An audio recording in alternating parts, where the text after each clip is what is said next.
Hello, and welcome back to Gunfighter Life, the podcast where we talk about gunfighting the right way with Judeo-Christian values and real-world first-hand experience. Today we're going to be talking about some new guns that I got to handle. The good, the bad, and the ugly. Because I know it's hard to get honest reviews out there. I listened to a video recently from somebody that I'm a patron to, which is Bear Independent. He was talking about the gun industry and how most of the stuff you see is basically, they call it a review, it's paid advertising. Those people get paid or get the product or get a deal for doing that. So you're getting an advertisement wrapped up as an honest review. I'll be honest, when I was competition shooting big and heavy, I had sponsors, and I didn't really think about it because that's just what everybody did. But I don't have any now, and I turned one down not too long ago because I don't think it's honest. I think it's a bribe. And you shall take no bribe, for a bribe blinds the eyes of the wise and twists the words of the righteous. What you get here is an honest review. So keep that in mind for today. I'm not just going to tell you something's great. Anyway, you go watch the Bear Independent video for that. He did a really good job of explaining that. From what I know from being in the industry and being around the industry for decades, it certainly seemed right on to me. I think it's entitled something like "The Gun Industry is Lying to You." Anyway, with that, if you want to help support an honest opinion and these podcasts, you can become a patron. There should be a link in the show notes, or you can get there via goodshepherdtraining.com. With that, I'm going to plug in the bio. If you don't care or don't want to listen, skip around 3 minutes and 45 seconds, and we'll get into the main body of the show. Who am I? A question we should all ask ourselves. I am, first and foremost, a servant of God, made in His very own image, a follower of Jesus Christ, a simple man called by God to the Great Commission to share the good news of Jesus Christ. Next, a little bit about my background and what God has allowed me to do and blessed me to do in life. Grew up what most would consider very poor in the backwoods of the southeastern and mid-Atlantic United States, hunting and fishing. Joined the Marine Corps at 17. Did a couple of combat tours in Iraq. So a decorated Marine Corps combat veteran. Infantry assaultman. After the combat tours, I was an urban warfare instructor for the United States Marine Corps under Mojave Viper. I also served in the U.S. Army, both full-time and part-time National Guard. Also a veteran of law enforcement. I served with LAPD. I was a sworn peace officer, a cop for LAPD. I worked regular patrol assignments and more specialized assignments. One of those more specialized assignments was warrant service, fugitive recovery. Also had some other law enforcement roles. I am an FBI certified firearms instructor and been certified by another 3-letter government agency in a lot of firearms and training things. I've also been a private contractor, worked in the private sector pertaining to tactics and gunfighting and protecting America from enemies foreign and domestic. I served as the commander of a tactical team to stop active shooters in a large metropolitan area. That was our primary mission, to stop active shooters, which sadly are a thing in America today. I've also been blessed to do quite a bit of competition shooting. Started my first formal competitions even before joining the Marine Corps at 17. I had won more shooting competitions than I can remember. I have competed in all manner of disciplines in shooting. I've been blessed to be a state rifle and pistol champion, West Coast regional champion.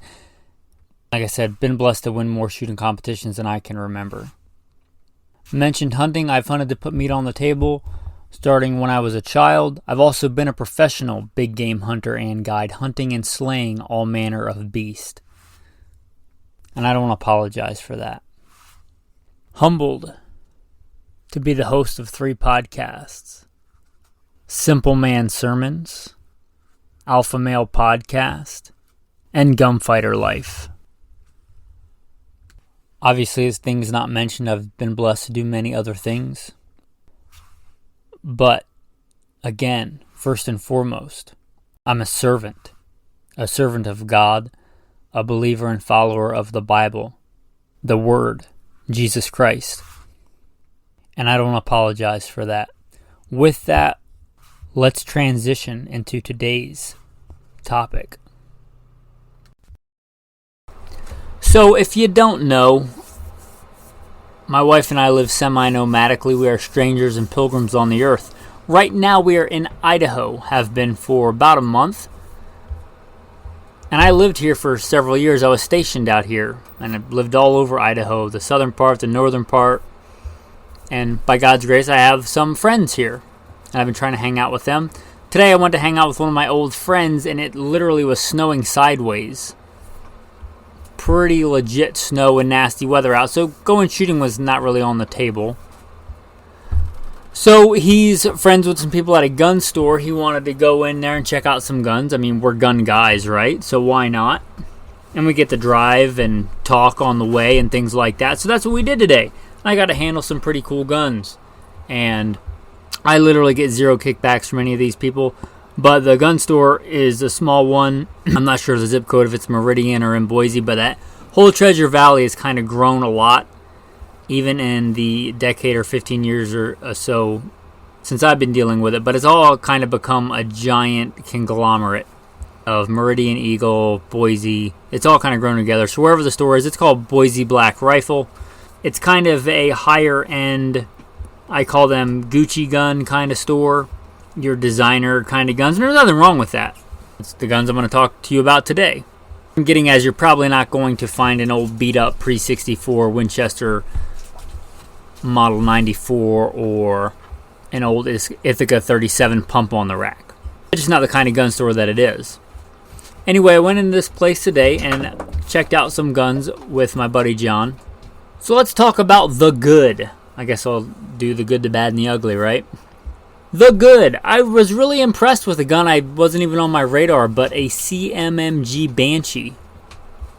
The C.M.M.G. Banshee, if you don't know, is an AR-type platform that shoots pistol calibers in general. I think they have a 5.7 version. I don't know if that is the same operating system. But what's really cool about the C.M.M.G. Banshee is it's not like most guns. I'm trying to do my best to explain this on audio. On your traditional AR-15 with your 5.56 round, you have a gas tube that comes up off the barrel and it bleeds off some gas and pushes back on the bolt carrier group to unlock it to cycle that bolt back and forth.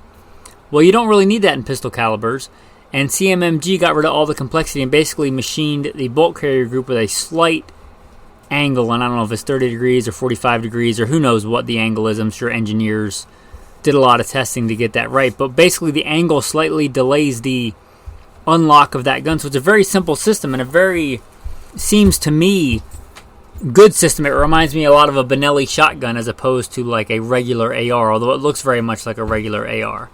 Totally different operating system.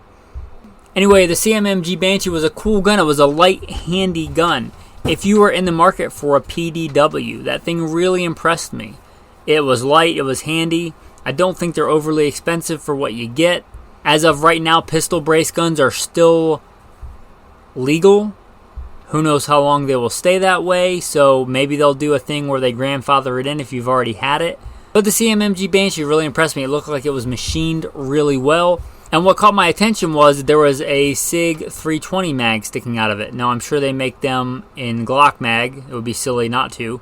If you're just a SIG-ophile and you have a bunch of SIG mags, it's pretty cool that they make one that takes SIG mags. That's what caught my attention, and I started looking at it. And it was really impressive. I was familiar with that operating system, familiar with that weapon, but just getting to handle it kind of reminded me of what a cool gun it is. So again, if you're in the market for a PDW type or a laptop bag type gun, I think that might fit the bill. Now let's talk about the bad.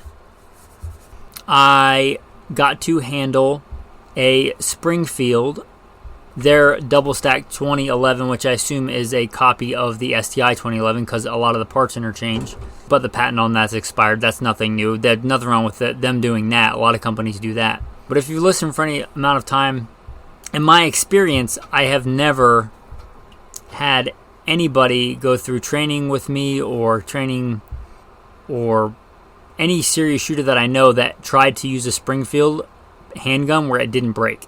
You can get mad at me, but that's literally my experience. Not some of them break, not one or two of them broke, literally every single one that broke. Now, this Springfield, I think it's called the Prodigy.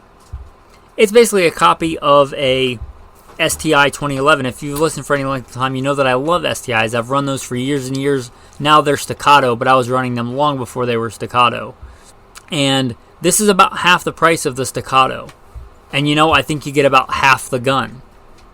I think if you got it and you knew 1911s and you knew what to polish and what to smooth out on them, and you were willing to replace a lot of the parts that are really important with Wilson Combat parts or STI staccato parts, it might be a serviceable gun at that point. But just me having a lot of years of experience with STIs and handling some of the newer staccatos, it was not nearly as smooth. It was just very apparent when I picked it up that it was not a staccato. It was not a traditional STI 2011. So take that for what it's worth. I would not recommend it. If you're looking at that, you're probably not looking at your first handgun, let's be honest. So I would say stick with the handgun you have, save a little bit more money, a little bit longer, and get the actual staccato STI. It is cool to see another company making those. I hope that more and more companies make them, and it maybe will lead to the cost going down. Because I do think that they are a superior platform to most striker-fired polymer pistols. The capacity of modern handguns with the ergonomics and the shootability and the fine trigger of a 1911.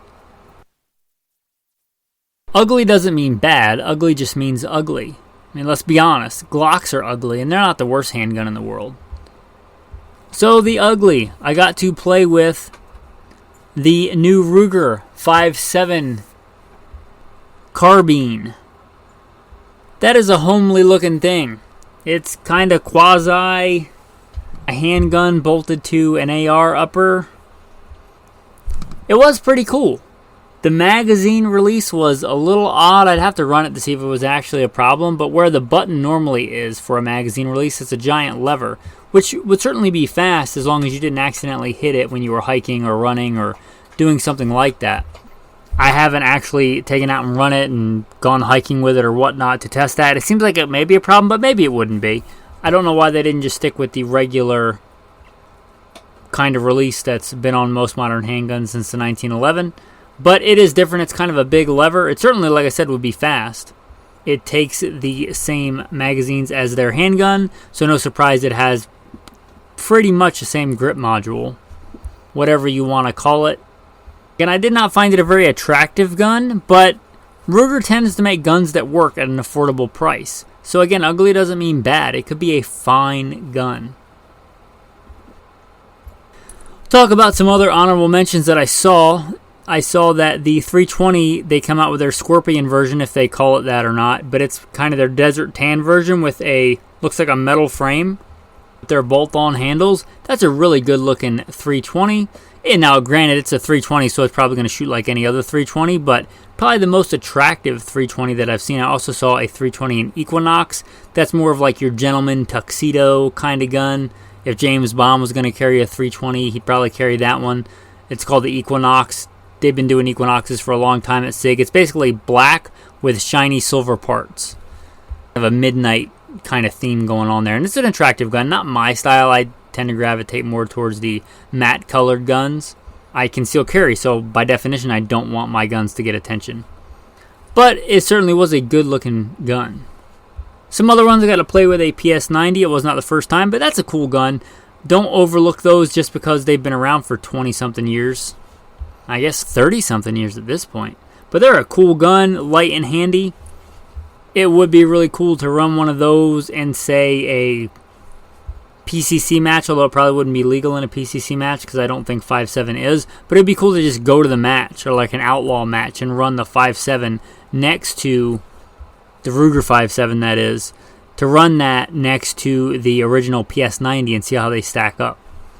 That would be a pretty cool match. Oh, and one of the coolest things, the thing I got the most excited about, even though I have no real desire to buy one because I already have one, I saw a Scar 17, and I love mine. And wow, has inflation done a number on the Scar 17? Because when I saw what they wanted for this one, and I don't think it was overpriced, I just think that's what they cost now. It was a lot. Let's just put it that way. But the Scar 17, my go-to apocalypse gun is not that, although I do own one, and it was my duty gun for a while. If I had to pick a rifle to do everything, I would pick the Scar 17. It is my go-to rifle. However, this one was in multicam, and that's just really awesome. So when I got mine, I got it, and my wife and I spent quite a long time with stencils and Durabake, or whatever the brand was, I don't remember. Basically the brand that's not Cerakote that you can spray on and bake. Anyway, we spent a long time doing that and camoing out this gun because, again, it was an actual gun that I was using in the real world for duty purposes, and sometimes I wanted to blend in. We did that, made it a kind of a Cryptex-y, hexagonal kind of camo pattern. It came out quite nicely. This was long before they came out with this one in multicam, but I saw that and I thought, wow, that's a good-looking Scar 17. And if it shoots as good as my Scar 17, it's an awesome, awesome gun. The new ones, I guess they said it does not have a reciprocating charging handle. I mean, that never bothered me. AKs have a reciprocating charging handle. Nobody complains about those being unreliable. M14s have a reciprocating charging handle. M1 Garands, M1 Carbines. Anyway, I don't mind the reciprocating charging handle. But I guess if it doesn't reciprocate, some people really like that. Anyway, the Scar 17 is an awesome gun, and that one in multicam really looked awesome. I think that's going to be all for the guns today. The tactical tip of the day comes a two-parter. One from my friend and one from my wife. My wife says if you are in the market for concealed carry gear for a female, do not bother with the stretchy workout athleisure type pants with the concealed carry pockets. My wife is not a fan. She does not recommend them. Oh, she says with the caveat if you actually plan on using them for running, which is why she got them. Her carry gun is a Glock 42, so that's about as small and as light as you can get without going with something super crazy small, like a NAA revolver or something, at which point just carry it. But she said no go for running, maybe just because she's so fast. The pants just can't keep up with her. But that's for my wife, and then my friend actually picked up 100 VTAC targets, which if you don't know about the VTAC target, I highly recommend those. I have used those. They've been around a long time. They are fantastic targets for a lot of things. They really are well thought out, much like the VTAC Barricade. The VTAC is a good company. They've done a lot of really cool additions of guns, like their edition of the M&P is awesome. They've done a couple of things like that I really like, but their VTAC target is a really good and well thought out target. So if you get a chance to get a few for training, I think that they are a really good, realistic, tactical target. So hopefully what you've been waiting for, the tactical verse of the day. One of my favorite parables, and that is the one of the persistent widow. From the words of Jesus. There was a judge in a certain city who neither feared God nor respected people, and there was a widow in that city who kept coming to him, saying, "Give me justice against my opponent." He was unwilling at the time, but afterward he said to himself, "Although I don't fear God or respect people, yet because this widow keeps bothering me, I will give her justice, so that she won't wear me out by her insistent coming." Then the Lord said, Hear what the unjust judge is saying. Won't God do justice for his chosen ones who cry out to him day and night? Will he be slow to help them? I tell you, he will quickly give them justice. Remember to be persistent. I was reminded of this while recording this podcast. I have a dog, Alexander Hamilton, Rhodesian Ridgeback. He is a great dog. He is the best dog I've ever had. Well, as I mentioned aforetime in this podcast, it was raining and blizzarding out today in Idaho, and the weather was quite bad. I took him on one run.